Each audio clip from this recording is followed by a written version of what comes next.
बाबु नानीहरू पहिला हामी यो सुन्दर जोडीले असुन्दर डान्स अति गरेको भिडियो हेरौँ अनि यस आएको फन्नी कमेन्ट पढ्ने ल तिमीले मलाई लौलट्ठै पार्यौ जादु छर्यौ नि भुतुक्कै मार्यौ ए गोरी गोरी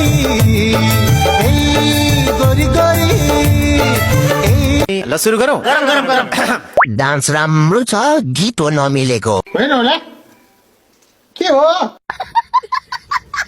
हजुरको कला राम्रो रहेछ त्यसैले देखाएको भन्दा लुकातै राम्रो म बाउले भने नमान्ने मान्छे तपाईँले भनेको चाहिँ मान्ने तपाईँको नाच धेरै राम्रो लाग्यो अबदेखि भिडियो नबनाउनु ल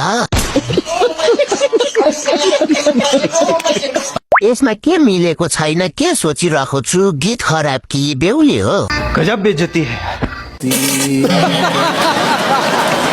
गीत धनगढी पुगिसक्यो दाइ अनि तर्सिँदै हुनुहुन्छ